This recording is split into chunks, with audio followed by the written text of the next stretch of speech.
Este programa es presentado por IEM, la Escuela de Negocios de la Universidad de Montevideo.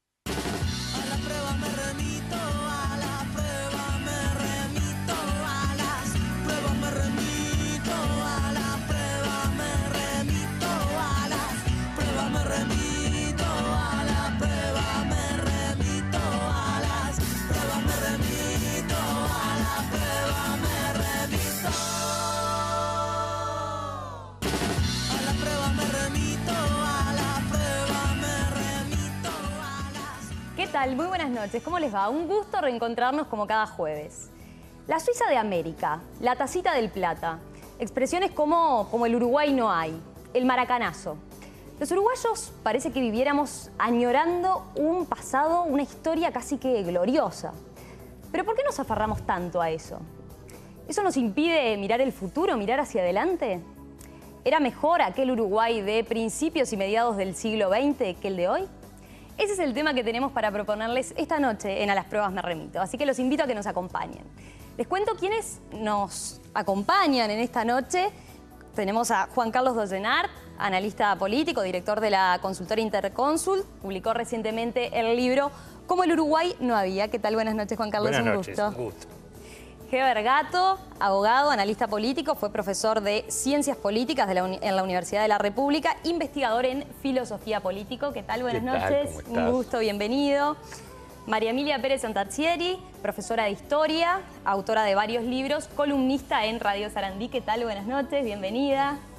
Y Ovenir Sartú, abogado, integrante de la Cátedra de Filosofía del Derecho en la Universidad de la República, columnista en el semanario Voces e integrante de la tertulia en Perspectiva de Radio El Espectador. ¿Qué tal, Venir? Buenas noches, bienvenidos. Bueno, a los cuatro, gracias por aceptar esta mesa de análisis, porque una aclaración importante, ustedes están acostumbrados al debate. Hoy el debate no es el protagonista, hoy el reloj está solo para darnos una referencia un poco, porque hoy lo que les proponemos es, como hemos hecho en otras oportunidades en A las Pruebas Me Remito, una mesa redonda, una mesa para analizar temas importantes para la sociedad uruguaya. Teníamos todo un desafío, porque les confieso que empezamos a planificar el tema el viernes, y estaba de por medio el partido de Uruguay, de la selección sub-20, y entonces con todo el equipo de producción decíamos, si ganamos, ¿qué pasa? Si ganamos, quedamos todo ese pasado glorioso, el maracanazo queda atrás y volvemos con la gloria del presente. Bueno, fue todo un desafío. Desafortunadamente, el resultado futbolístico no fue el mejor, pero nos sirvió por lo menos... contar una reedición del libro de Juan Carlos que se va a llamar Como el Uruguay sigue sin haber. Sigue sin haber. Bueno, a propósito de eso, justamente vamos a hablar, a empezar con el inspirador un poco del tema a partir del libro que acaba de presentar hace unas semanas, a principios de junio, justamente que tiene un título muy particular, Como el Uruguay no había, y es un poco el inspirador de esta mesa que nos llevó. Justamente, ¿por qué el título y por qué dedicarse a un tema así? Bueno, el título es simplemente un título provocador, porque el libro intenta provocar, no hay verdades reveladas, creo que es un tema que da para polemizar. ¿Y qué es el tema? Y bueno, por un lado hay una crítica a la autocomplacencia uruguaya, ¿verdad? Que yo siempre pensé que se reflejaba muy bien en esa frase que está viva hasta el día de hoy, que es como el Uruguay no hay, ¿verdad? Todavía los uruguayos seguimos pensando que somos los más cultos, los más educados, los más tolerantes, los más cordiales, cuando han cambiado muchas cosas. De ahí parte de lo que el libro dice. Pero además ese atarse a un pasado glorioso, donde en el libro se muestran muchos de los indicadores sociales y económicos que demostrarían que estamos mucho mejor ahora que en 1950, cuando ganamos por cuarta vez el campeonato del mundo. Pero bueno, hay una visión de los uruguayos muy atada a ese pasado glorioso que el libro trata de analizar y que el título trata de reflejar. De ahí viene ese título, pero repito, busca provocar, porque yo creo que a los uruguayos nos está faltando mucho más de estos ámbitos de reflexión e intercambio de ideas, de pensar las cosas colectivamente.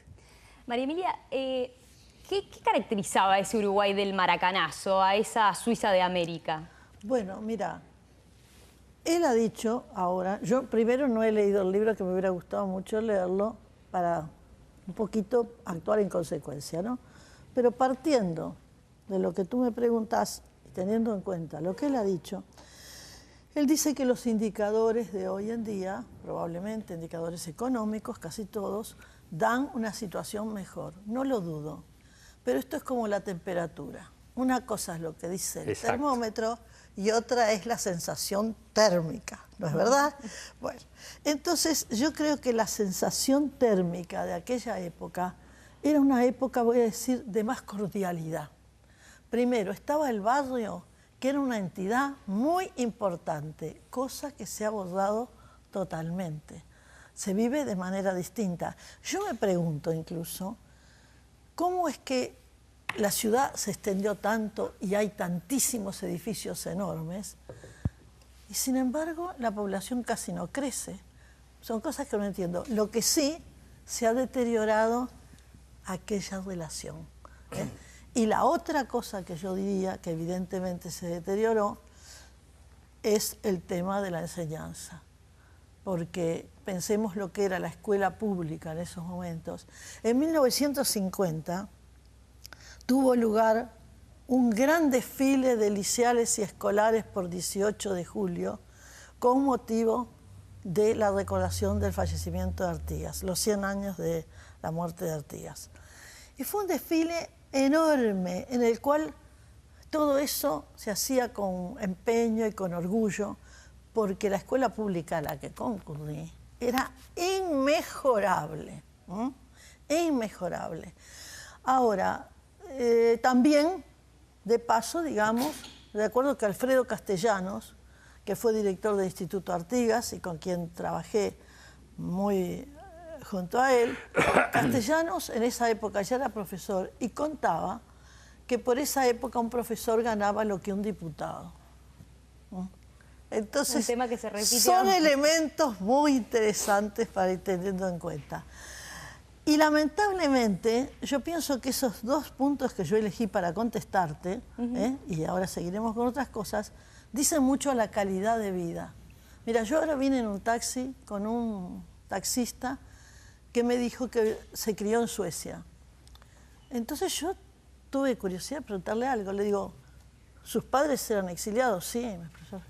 Y entonces le digo, bueno, ¿y qué tal esto y lo otro? Dice, sí, señora, pero esto que estamos haciendo usted y yo, de estar conversando, esto en Suecia no pasa. Y esto atiende una vez más a la calidad de vida. Heber, ¿por qué crees que tenemos esa génesis? ¿Cuál dices tú? Esa génesis, esa de mirar ese pasado, de aferrarnos a eso que yo planteaba, de tener que recurrir a lo glorioso hacia atrás. La utopía retroactiva que tienen los uruguayos. Lo cierto es que todos los pueblos tienden a fabricar mitos, relatos, valores que aluden generalmente a su pasado, ¿verdad? Es la historia de los próceres, el surgimiento de la nación, épocas felices donde todo parecía ser un futuro promisorio.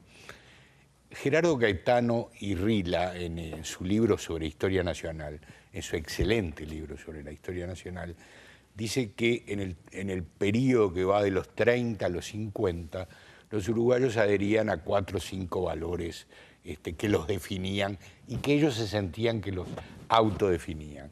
Él decía, la medianía era un valor vital para los uruguayos. No destacarse demasiado, no hundirse tampoco demasiado, ser el hombre promedio, ¿verdad? Ingenieros en la Argentina hablaba del hombre mediocre. En Uruguay hablábamos del hombre promedio.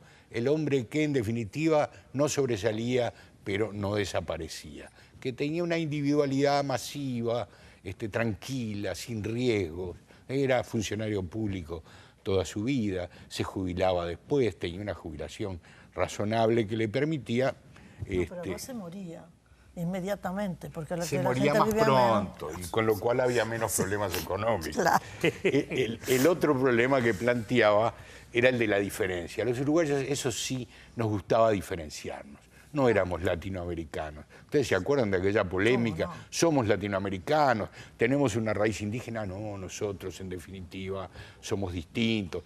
nos diferenciamos de los peruanos, de los bolivianos, hasta de los argentinos del norte. Tenemos características propias. Es cierto, no somos europeos exactamente, pero tenemos algo que nos define. Buscábamos, ¿no? Exacto. Acercarnos nos definía a eso. como Uruguay. Bueno, de hecho, la Suiza de América, por algo es tan gráfica esa Montevideo, expresión. la Atenas del Plata, La Atenas fíjate del tú. Plata. Otra característica que ellos señalan y que creo que es muy atinado recordarla acá, era el consenso.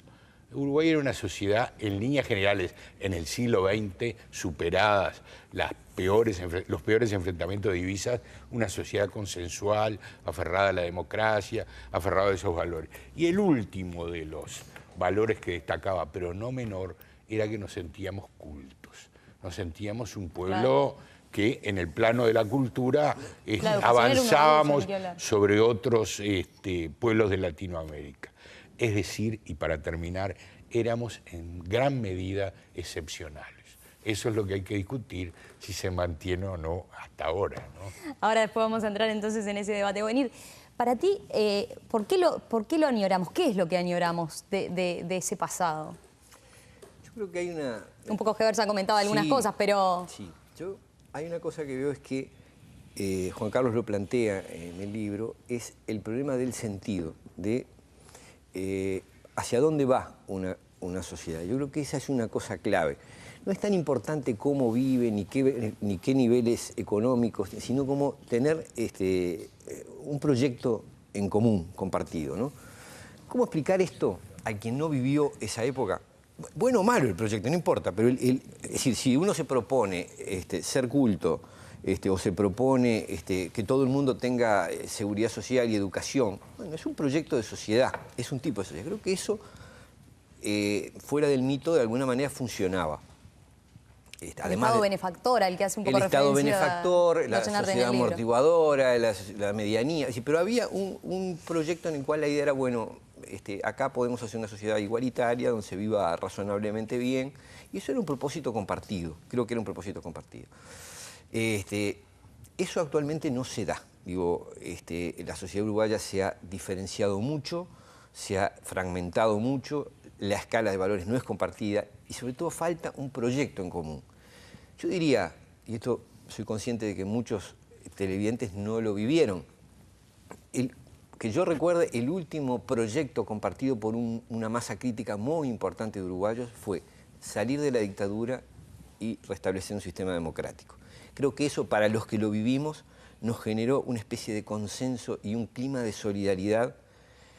Para ejemplificarlo para los más chicos, el clima que había cuando el último Mundial de Fútbol, cuando Uruguay peleaba para la posibilidad de salir campeón, ese clima en que todos estábamos galvanizados, unidos en una esperanza colectiva, bueno, ese era el clima que imperaba en los últimos años de la dictadura. Había un objetivo a conquistar y estábamos todos dispuestos a hacer el esfuerzo para lograrlo. Eso hoy no está, no hay un proyecto y no sé cuánta arena me queda en el reloj, pero hay una cosa que a mí me gustaría decir, es que esto se puede analizar desde la interna de la sociedad uruguaya, puede haber 1000 causas, no lo sé, pero lo que no nos podemos olvidar es que vivimos en un mundo, esto Juan Carlos también plantea ese factor externo, yo hago una interpretación distinta que él sobre cómo actuar ante ese mundo, pero no nos podemos olvidar que nosotros pertenecemos a una civilización, la europea y cristiana, que en estos momentos tengo la impresión de que entra en un proceso de decadencia, ha entrado en un proceso de... Digo, sí es cierto que las civilizaciones tienen periodos de consolidación o de surgimiento y después de decadencia, creo que los periodos de consolidación se caracterizan por proyectos en común y un alto nivel de exigencia de lo colectivo hacia lo individual. Y los procesos un poco de decadencia se caracterizan por una priorización de lo individual, la desaparición del proyecto colectivo. Curiosamente, parecería que en las sociedades en decadencia se vive mejor, es decir, porque hay una mayor posibilidad individual de placer, de satisfacción, de libertad, de opción. Las sociedades, cuando van orientadas hacia un objetivo, suelen ser más duras con sus integrantes, exigirles más. Eso está pasando, me parece, a nivel de civilización. Un poco hay un libro de Huntington, El choque de las civilizaciones, donde uno lee. Es un individuo que dista mucho de ser de izquierda y, sin embargo, deja bien claro ese problema de que la civilización occidental está entrando en realidad en una situación de pérdida de predominio por el surgimiento de otras culturas, de otras civilizaciones. Bueno, eso de alguna forma repercute. Cuando el mundo, la parte del mundo de la que integramos entra en crisis, es muy difícil que una sociedad que es el último vagón de esa civilización, o uno de los últimos, no se vea afectada. Lo tiro por acá nomás, digo, es un problema enorme, pero me parece que no debemos olvidarnos de que... Te metiste justamente en lo que yo quería conversar y plantearles ahora como pregunta común a todos, ¿qué es eso, no? ¿Qué nos pasó en el medio? Ustedes mencionaban cosas que dan a entender lo que era el cambio, ¿no? El barrio, lo que sentíamos en el Mundial pasado y con lo que era en aquel momento, pero en el medio, ensayabas, o venir vos, ¿cuál era tu explicación? ¿Cómo lo ven los demás? ¿Qué pasó? Bueno, mira, sería un atrevimiento que nosotros solucionáramos todo acá. Vos no pretendés eso, ¿no? Pero sí podemos tirar algunas cositas. Yo he oído todas cosas muy interesantes, ¿no? Entonces él planteaba eso, de que nosotros éramos los uruguayos, que teníamos además la idea de que éramos mejores que el resto. Como dice el tango, nosotros son los cosos de al lado, ¿no? Una especie de desprecio. Además, ¿qué pasa? Como nosotros habíamos terminado con las guerras civiles, nos parecía que todos los golpes de Estado, motines y todo lo más que otro, era la muestra del subdesarrollo que tenían los demás. Es más, el Uruguay hizo un esfuerzo de que olvidó completamente lo que pasó en el siglo XIX. Acá siempre la gente decía, nosotros somos distintos, no pasó nada. Y acá la gente se mató para arriba y para abajo en las cuchillas, pero eso era una cosa que... Tabú. No es tabú. Entonces, ¿qué nos pasó? Empezamos a unirnos al mundo. Y salimos del barrio y las luces del centro. Estoy usando un repertorio tanguero, pero me parece que dice mucho. Las luces del centro nos cambiaron. Por ejemplo, el hombre medio. Entonces, no, empieza el deseo de sobresalir de cualquier manera. Yo recuerdo la falta de ambición económica que había cuando yo era chica. En general, no le digo que no hubiera gente ambiciosa, lo que digo es que en general no había nada de eso. Y lo que dijo él, tan valioso, de la cuestión de propósitos colectivos, por ejemplo, voy a dar un ejemplo de algo que a lo mejor algunos se enteré, otros no. La vez pasada, cuando salimos cuartos, en el fútbol, resulta que hubo menos suicidios en el Uruguay. Me parece un dato importantísimo para mostrar cómo la atmósfera en la que vivimos influye en cada uno de nosotros. Individualmente. Juan Carlos. Tú no leíste el libro, pero decías cosas en tu primera y segunda intervención que están en el libro. O sea, una gran verdad es que si uno se compara la situación actual con la de mediados del siglo pasado, dice sí, mayor expectativa de vida, menos niños muertos al nacer, mayor PBI, más empleo, hay más empleo que en 1950 hoy, más poder adquisitivo, pero hay un problema de calidad y no de cantidad, ¿verdad? Eso es el sueño uruguayo, que como dice Heber y con razón, tiene una base de sustentación no menor. Yo siempre fui muy crítico de cómo recordamos excesivamente Maracaná. Un día descubrí, pensando yo solo, a veces uno piensa, digo, pero claro, ¿cómo no? Si fue una gesta heroica, ¿por qué los uruguayos no vamos a reivindicar Maracaná? Está muy bien, todos los pueblos lo hacen. Los pueblos que tienen cosas buenas para recordar. Ahí te digo, sobre todo los países europeos, en eso somos muy parecidos también. El tema era la calidad de vida. La calidad de vida nos cambió sustancialmente. ¿Pero por qué? Y ahí voy. Porque cambió el mundo. Realmente, el mundo cambió radicalmente en estos 50, 60, 70 años últimos. Los cambios han sido vertiginosos y muy importantes. Quizás uno de los cambios se ha producido en la humanidad más importante se ha producido en este último periodo. Y los uruguayos, donde todo nos llega tarde, al final nos llega también. Entonces, también a la sociedad uruguaya, Alvin Toffler escribió en 1979, La tercera ola, y decía, muchas cosas van a cambiar, pero fundamentalmente van a cambiar los estilos de vida de la gente. Ya previendo todos los cambios tecnológicos y cómo eso iba a influir sobre la generación de la riqueza, la distribución, pero decía, fundamentalmente va a influir sobre el estilo de vida que tiene la gente. Y efectivamente eso es cierto. Wenir se mete en un tema bastante complicadito que yo lo eludí en el libro. Lo eludí en el libro porque no me animé. Pero tiendo a pensar que parte de lo que dice es cierto, aunque creo que todavía la sociedad occidental y cristiana va a ser predominante en el mundo por un buen tiempo. Probable. Es muy probable, pero también es cierto que ya empieza a mostrar síntomas de decadencia, que si uno compara con civilizaciones decadentes, y como decía Wenir, donde uno de los, y lo dejo para una próxima instancia, uno de los elementos centrales es la personalización de las sociedades, ¿verdad? La individualización del individuo, valga la redundancia, en contra De lo colectivo. de lo colectivo. En este momento en el mundo occidental y cristiano, ojo, no todo, las grandes causas colectivas no existen. No tienen peso sobre la gente. Claro. Sí, yo creo que los factores culturales que señalan los tres, tanto María Emilia como Wenir, como Juan Carlos, son muy influyentes, ¿no?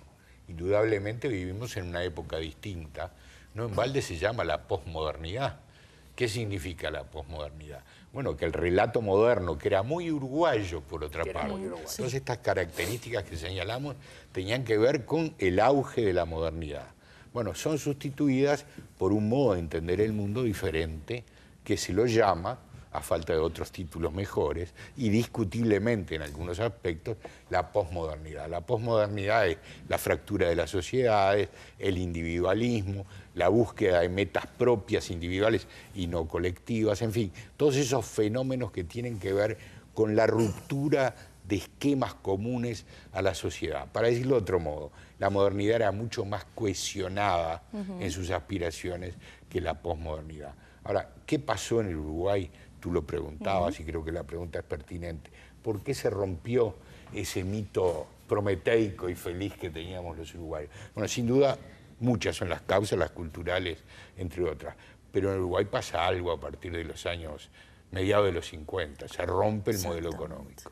¿Sí? Uruguay ingresa en una crisis muy profunda desde el punto de vista de su crecimiento. Entonces, una sociedad que veía el futuro rosado empieza a verlo gris, gris, gris y hasta negro. La utopía retroactiva que estaba en el pasado y a la cual todos apelábamos, Maracaná, los años 30, la primera socialdemocracia de América inaugurada por Bayo y Ordóñez. El Uruguay tiene la peculiaridad que la primera sociedad socialdemócrata en el mundo, esto lo digo yo, no lo dicen los historiadores, atrevidamente lo digo, pero se inaugura en Uruguay, en la justicia social, la igualdad, la jubilación, el seguro de desempleo, son típicas políticas socialdemócratas. El capitalismo benefactor. Exactamente, la sociedad que es la socialdemocracia. benefactora. En el Uruguay, la primera presidencia de Valle es del año 3. El primer gobierno socialdemócrata en el mundo es muy breve, es en el 4, Noruega, por unos meses. Después hay que esperar hasta los años 30 para que el modelo socialdemócrata impere en el mundo. Y sin embargo Uruguay lo tenía en las dos presidencias de Valle. Discutiblemente, con aportes nacionalistas, etcétera, pero estaba.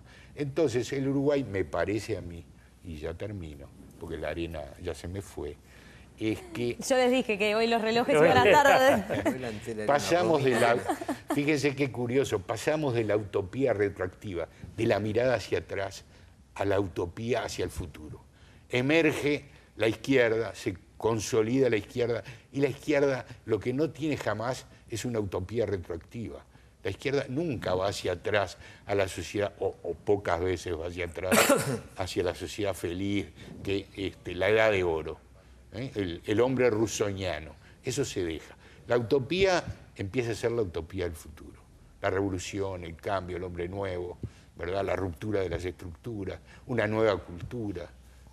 Todo eso es la utopía hacia el futuro. Entonces la utopía hacia el futuro también contribuye a la ruptura de la utopía retroactiva que hacía los uruguayos.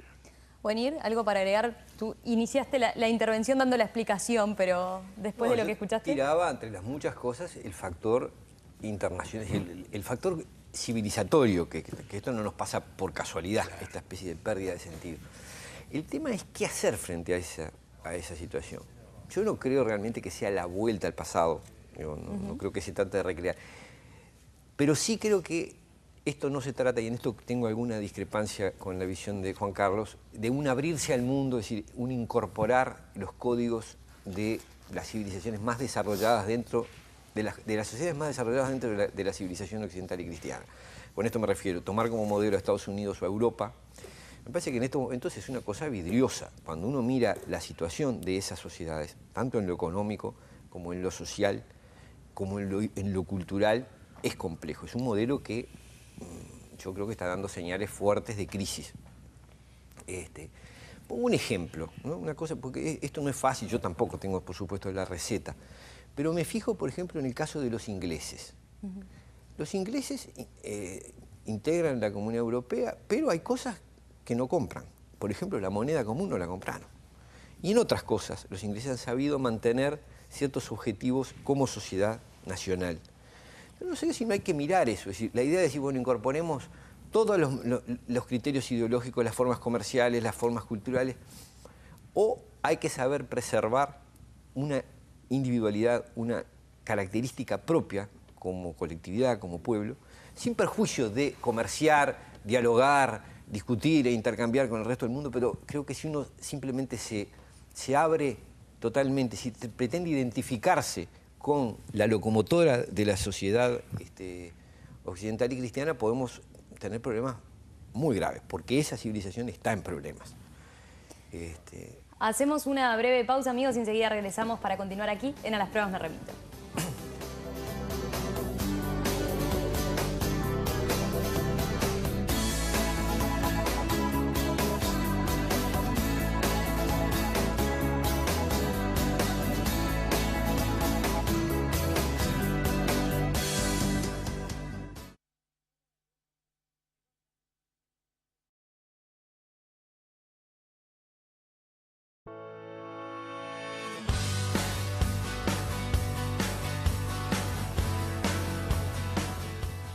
El Uruguay de los recuerdos, de épocas doradas.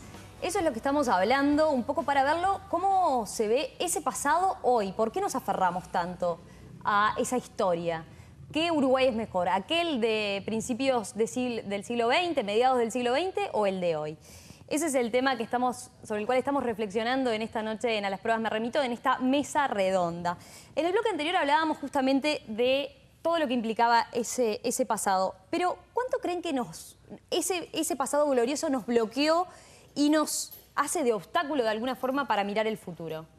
Yo creo que bastante, sinceramente, porque hoy Heber lo decía, bueno, no podemos olvidar de que el Uruguay a partir del 54, más o menos ubican los historiadores y economistas, empieza a sufrir un estancamiento productivo muy grande, que hace que, frente al desarrollo de otros países latinoamericanos, en determinado momento, diría el día de hoy, muchos nos igualaron y otros nos pasaron. Cuando nos comparábamos con Europa, porque ya con Latinoamérica no valía la pena compararse, hoy nos comparamos solo con Latinoamérica y no nos está yendo tan bien. Indicadores en educación, por ejemplo, orgullo nacional, hoy estamos peor que muchos países latinoamericanos, en varios de los indicadores de educación. Pero ¿qué ocurrió? Digamos, el Uruguay, yo tengo un pensamiento que sé que genera mucha polémica. Creo que el Uruguay se desarrolló y creció sin mucho esfuerzo.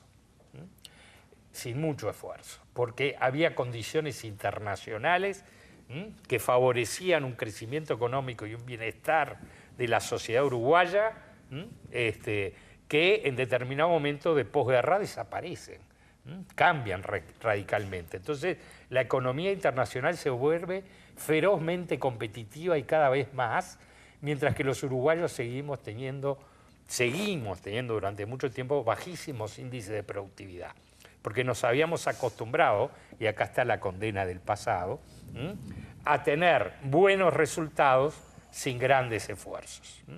Claro, acá muchos dirán, bueno, el inmigrante, pero si acá la riqueza que eran las vacas, tuvieron antes que el hombre.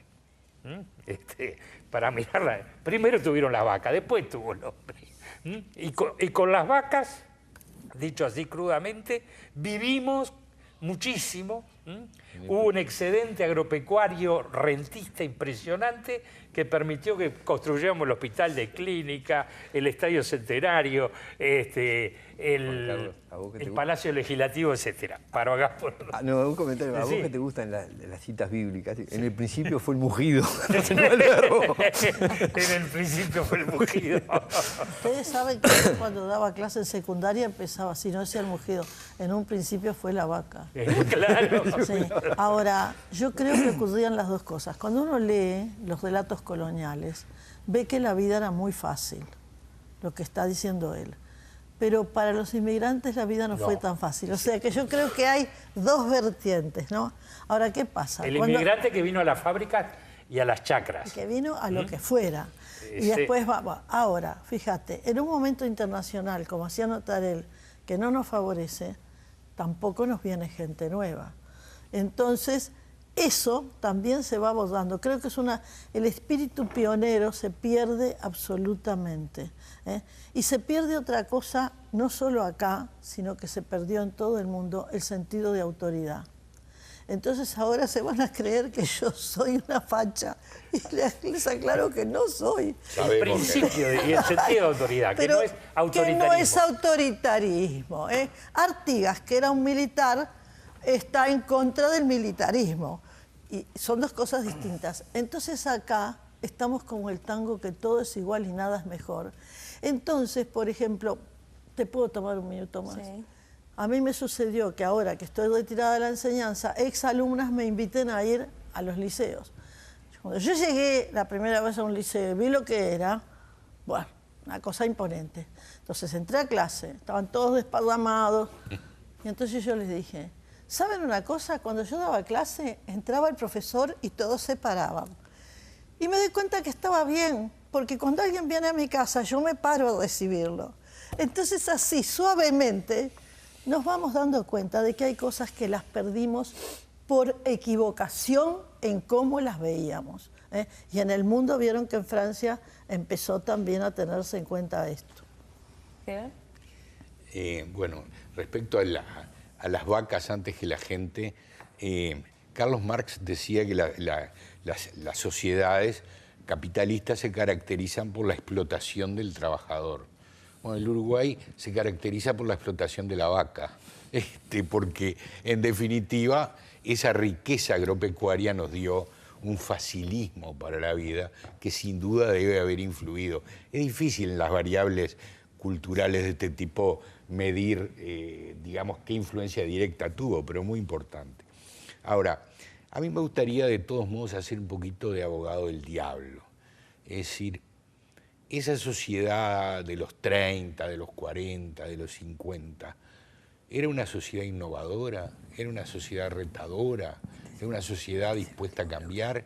¿O era una sociedad conservadora, una sociedad gris, refractaria al cambio, con dificultades para adaptarse a lo nuevo? Era una sociedad satisfecha, pero la satisfacción no siempre es el mejor estímulo para generar sociedades más profundas, más reflexivas, más críticas. No teníamos un sentido crítico como tenemos ahora. De modo que en esto hay continuidades y rupturas, y hay valoraciones negativas de las continuidades y valoraciones positivas de algunas continuidades. Una continuidad importante del Uruguay, que ya la teníamos en el 30, el sentido democrático. Lo seguimos afortunadamente teniendo. Quizá no sea el mismo, no valoremos la democracia de la misma manera, pero el sentido democrático, la idea de que la soberanía está en todos nosotros, está en el pueblo, la idea de que los derechos humanos son importantes, sigue estando. Y las mediciones, Juan Carlos acá me puede avalar, del Latinoamérica Barómetro y todas las mediciones efectuadas, se indican eso. De modo que algunas continuidades son importantes y es bueno mantenerlas, y algunas no.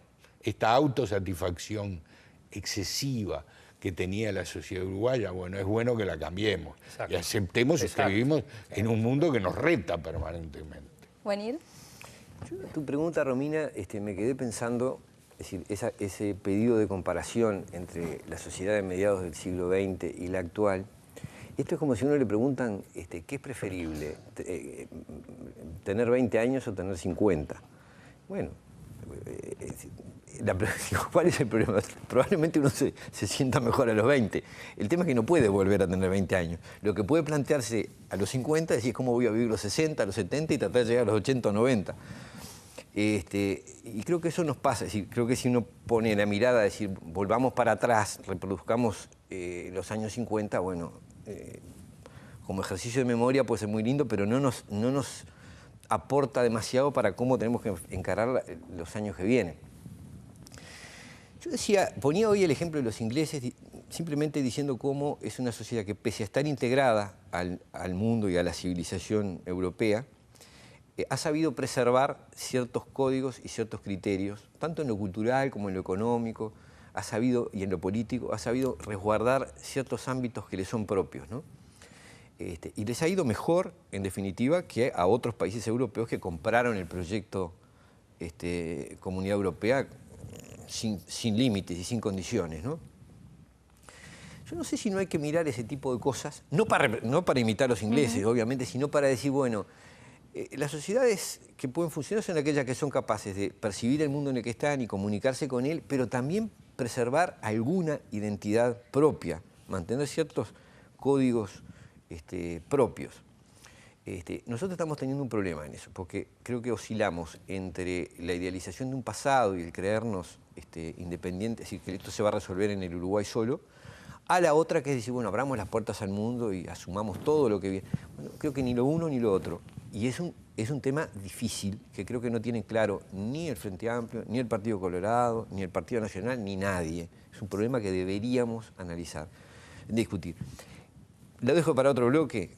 Hay un tema que a mí me parece que sería clave, que podía ser, ya lo han de alguna manera mencionado los demás compañeros del panel, que podía ser el nexo entre lo positivo del pasado, de nuestra identidad, y un posible futuro. Pero lo dejo para otro bloque. Con eso cerramos sin duda para mirar a ver qué tomamos del pasado y qué nos sirve para mirar hacia adelante. Pero brevemente, para terminar este bloque, yo lo que les planteo es, en síntesis, ¿qué dirían? Tú lo planteabas, Wenir, de decir, ¿fue tan glorioso ese pasado o lo idealizamos viéndolo en perspectiva? Porque Juan Carlos mencionaba también, las cifras nos dan mejor hoy que ayer. Entonces, esa perspectiva histórica no nos hace ver un poco distorsionada la cosa. Y por otro lado, la siguiente pregunta. ¿Como el Uruguay no había, están todos de acuerdo? ¿O como el Uruguay no hay? ¿Mantienen la esperanza? A ver, ¿quién toma el guante? Yo creo que hay un poco, y brevemente, hay un poco las dos cosas. Hay idealización y hay realidades. Las realidades es lo que hoy decíamos, la calidad de vida que teníamos los uruguayos en esa época, es para idealizarla. Y después hay cosas que se exageran, como le ocurre a todos los pueblos, Claro. como le ocurre a todos los pueblos. Yo lo que siempre digo es, reivindiquemos Maracaná, pero no nos atemos a Maracaná, ¿verdad? No creamos que con la garra charrúa vamos a seguir teniendo éxito si alguna vez lo tuvimos. Simplemente eso, no nos atemos a ese pasado que a veces está idealizado. Yo creo que como el Uruguay no hay, es una frase que deberíamos desterrar, realmente.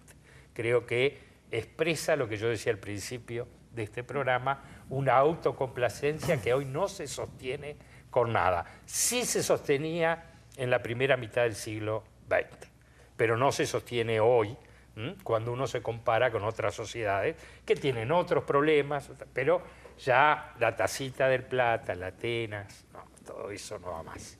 ¿Cómo lo ven ustedes?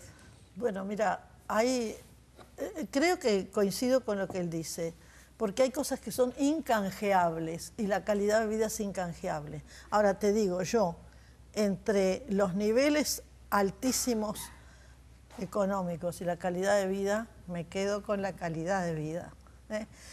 Acá yo recuerdo un extranjero que dijo... Perdón, porque la calidad de vida no tiene que ver solo con lo material. Claro, es otra cosa. Hoy tenemos mucho más cosas que antes. Mira, Lo hablábamos fuera de cámara también, cuestiones Claro. como el tránsito. Mira, ¿no? voy a dar un ejemplito. Una vez leí un reportaje sobre un húngaro que había venido acá no sé en qué año. Entonces el hombre ahora recordaba y describía cómo era el Uruguay. Y entonces decía, el Uruguay es un país donde cuando la gente se va a sentar en el ómnibus pide permiso. Eso que parece una tontería, me parece también relevante, porque indica una cortesía habitual entre la gente sencilla, que no es versallesco, pero es algo de respeto al otro. Y todas esas cosas las tenemos que añorar. Ahora, lo que no podemos perder de vista es la cita del famoso poeta, que dice, Manrique no dice que todo tiempo pasado fue mejor. Manrique dice, ¿cómo a nuestro parecer cualquier tiempo pasado fue mejor? Entonces todos tendemos, lógicamente, hasta en las relaciones familiares, hasta en los velorios. Nunca fui a un velorio donde alguien diga que el muerto era malo, ¿no? Entonces, evidentemente, la parte personal tendemos a mejorar las cosas, pero en el balance hay luces y hay sombras. De cualquier manera, hoy en día, yo me atrevería a decir que cuando la gente viene de otros lados y te dice de cómo seguimos viviendo una serie de cosas, todavía es capaz que se puede decir como el Uruguay no hay. De algún modo eso lo está diciendo algunos integrantes del otro mundo que están viniendo a Uruguay. Uruguay está recibiendo inmigrantes, es una buena noticia. Quiere decir que el país llama, que el país ofrece, que el país e implica un cambio cultural importante. Hace 40 o 50 años que la inmigración en Uruguay y la inmigración más bien salían que entraban. Saldo negativo, Bueno, sí. Exacto, y ahora aparentemente estamos revirtiendo el problema, está volviendo los uruguayos y está viniendo gente del extranjero. De modo que algunas cosas están cambiando para bien, no todo está cambiando para mal. Ahora, establecer estos balances es tan difícil. Es decir, lo que es importante es que sigamos manteniendo algunos valores que son vitales para la vida, es decir, que nos hagan más demócratas, más realizados, más plenos, más... esta tendencia hacia el individualismo no es mala, en la medida que no olvide la solidaridad, en la medida que esa dimensión de que en la medida que nos hacemos individuos, también se hacen individuos los otros, es una cosa, es un valor a sostener. No es bueno un colectivismo gris, pero hay que calibrarlo y no transformarnos en individualidades egoístas. Los equilibrios. Exacto. Me gustaría después retomamos entonces, en todo caso, en el último bloque, eso, ¿qué valores hay que preservar o venir? ¿No hay o no había? A ver, yo creo que, como decíamos, teníamos una serie de valores, como han señalado Heber y María Emilia, muy positivos, y algunos de ellos todavía quedan reflejos, ¿no? Ese pedir permiso en el ómnibus, no todos piden permiso, no todos viajan civilizadamente en un ómnibus. Mira, me pasó una cosa, estuve 3 días en Buenos Aires. Esto no tiene ningún valor estadístico, solamente es un relato de un hecho personal. En esos 3 días nadie me pidió nada en la calle. Fue una sensación, estoy acostumbrado a que desde que salgo a la vereda hasta que entro a otro lugar, me pide el cuidacoche, otro que pasa por la calle, en fin, es impresionante la cantidad de gente que anda pidiendo, a veces por necesidad y otras veces porque es un modus vivendi, ¿no? Aquí decís tú. Aquí en el Uruguay. Bueno, yo decía, fui a Buenos Aires, nadie me pidió nada. Llegué a Tres Cruces a las 7 de la mañana, en menos de 10 minutos mientras esperaba un taxi, 3 vinieron a pedir dinero. Hay algo que no está funcionando, bien cuando se pierde esa dignidad básica de bueno, yo no tengo que andar pidiendo. Ahora venir, la presidenta argentina nos pidió Artigas. Nos tomó Artigas. Y bueno, nosotros le sacamos a Gardel. Tiene razón. 2 debates más tenemos. Vamos a hacer muchos programas de esto. No, con esto quiero decir, lo que me parece es lo siguiente, que si nosotros tenemos la mira puesta en decir cuánto nos queda de bueno de aquel Uruguay, vamos a perder también eso que nos queda de bueno. Es decir, la autosatisfacción, la autocomplacencia no es buena. Eso creo que es también un mensaje que Juan Carlos da. Tenemos que mirar lo que nos falta, no lo que tenemos, porque si no vamos a perder también lo que tenemos. Si no estamos construyendo nuevas cosas, vamos a perder lo poco que nos queda, o lo que nos queda. Quiero hacer una comparación que sí me parece un tema clave. A fines del siglo XIX, como toda Latinoamérica, el Uruguay era una sociedad mayoritariamente de analfabetos. Desde principios, es decir, en menos de la primera mitad del siglo XX, Uruguay alfabetizó a toda su población, mientras en el resto de Sudamérica seguía habiendo porcentajes de 3/4 partes de analfabetos. Nosotros llegamos a tener prácticamente un 100% de alfabetizados antes de mediados del siglo XX. De ahí en adelante hemos subido las exigencias en educación. Ahora no es obligatoria solo la enseñanza primaria, sino también el ciclo completo de secundaria. Sin embargo, 3/4 partes de los muchachos uruguayos no terminan el segundo ciclo. Si eso no es una sensación de fracaso y de decadencia, es decir, una sociedad que en menos de 40 años logró alfabetizar a toda su población, después en los siguientes 70 años o 60 años no es capaz de hacer que 3/4 partes de esos chiquilines terminen el liceo. Algo, cuando en el resto de Latinoamérica hoy los porcentajes de finalización de secundaria... Estamos últimos. Estamos últimos, o sea, ahí hay un un problema. al otro, ¿no? Y estoy adelantando el tema que me parece que es... Creo que ese es un factor futuro. común, ¿no? El que todos han mencionado en cualquiera de sus Sí, intervenciones, todos, educación. la educación es y un educación, problema. educación, ¿no? ¿Cómo pasó de ese orgullo que mencionábamos en el primer bloque a esto, ¿no? A la principal preocupación. Creo que ahí está la clave. Si no encaramos eso, vamos a perder incluso aquello que nos queda y aquello que hace que venga la gente a vivir, algunos europeos a vivir acá o cosas por el estilo. Pero eso lo vamos a seguir hablando. Ya volvemos enseguida para la última parte de esta mesa redonda.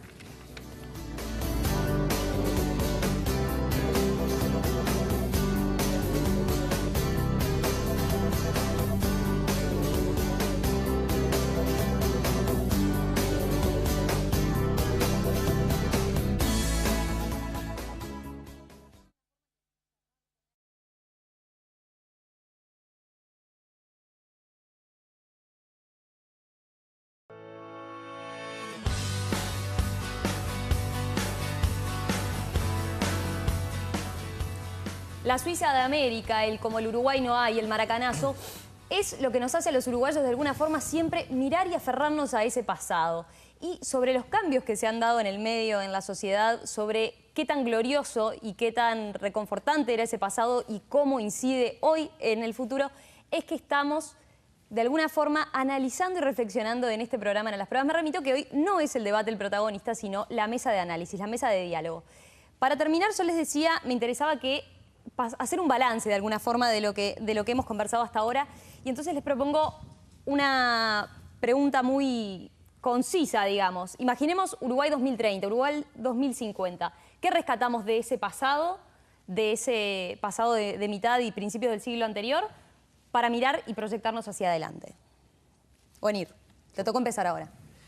Bueno, yo diría, vuelvo al tema de la educación, que creo que en esto hemos tenido todos coincidencia, y verbalmente todos los uruguayos decimos estar de acuerdo. Es decir, cuando planteamos cuál es el problema, la educación, pero no hacemos nada, es decir, no hacemos nada para modificar ese aspecto.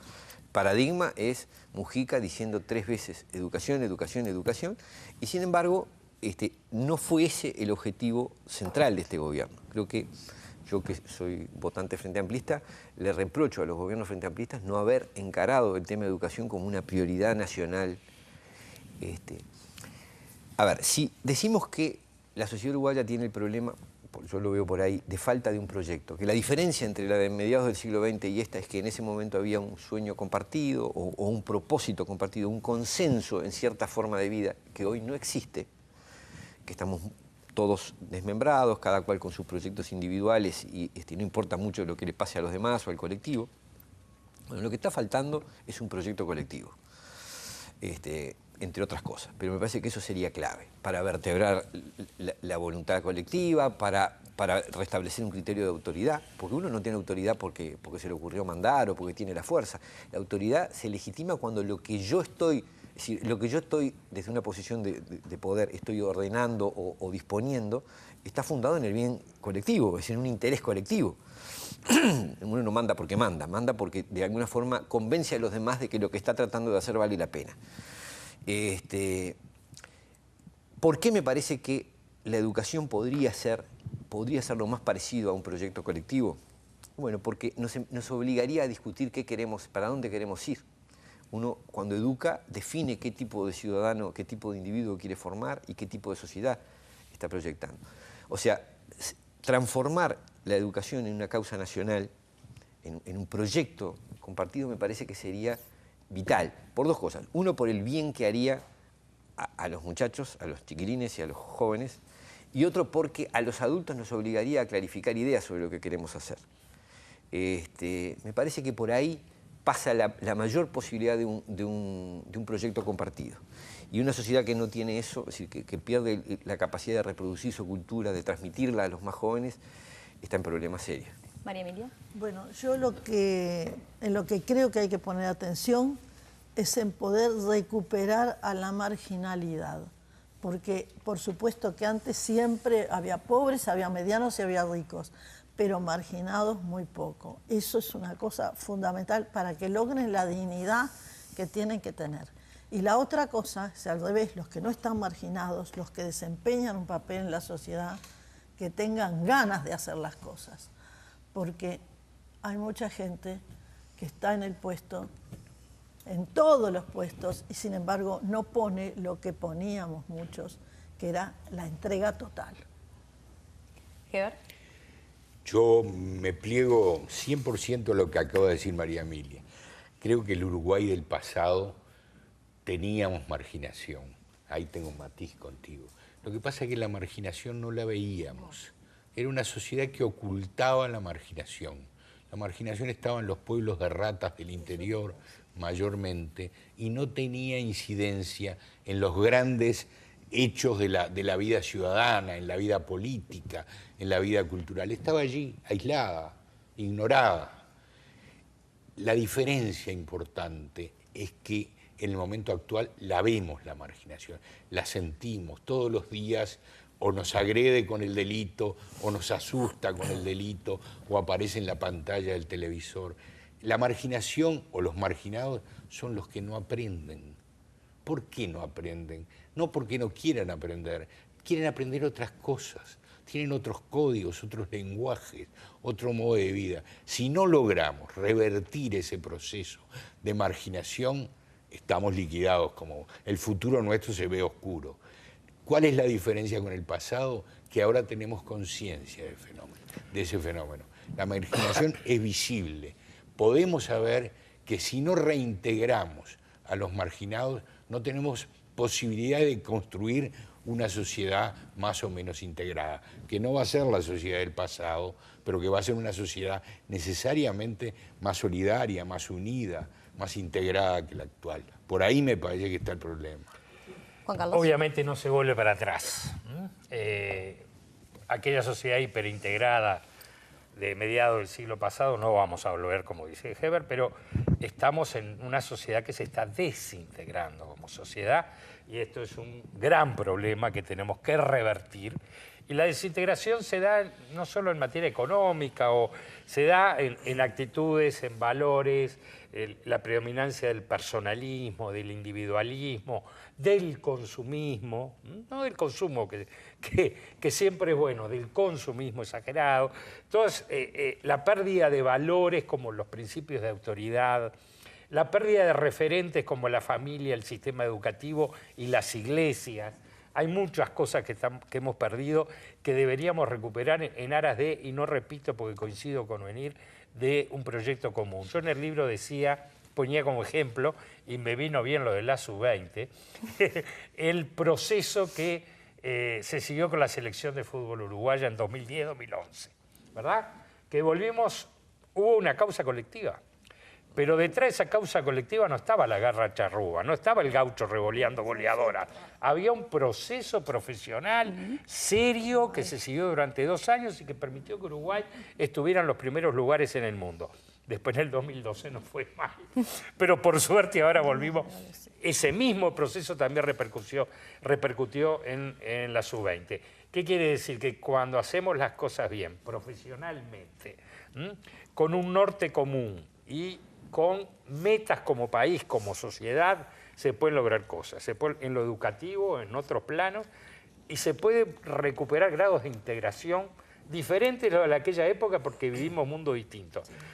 Pero se pueden recuperar grados de integración porque nosotros tenemos una serie de ventajas comparativas que debemos preservar. No hay problemas raciales, no hay problemas étnicos, no hay problemas geográficos. O sea, el Uruguay es un país chico que tiene muy homogéneo, con muchas posibilidades de volver a ser una sociedad integrada, y perdón por haberme pasado. A los cuatro, la verdad, gracias, ha sido un gusto tenerlos. Yo creo que cada tanto viene bien hacer un alto en lo que es nuestros debates de todas las semanas y mirar más allá, mirar eso que hace a nuestra idiosincrasia y mirar también hacia el futuro. Yo me anoto simplemente algunas cosas que comentaban ahora en este último bloque. Educación, integración, decisión, ganas, recuperación de valores, trabajar en procesos. Bueno, de eso se trata. Ojalá a ustedes les haya servido también para reflexionar. Nuevamente, gracias, y con ustedes nos reencontramos la próxima semana, el próximo jueves a las 21 horas, y que tengan una muy buena semana.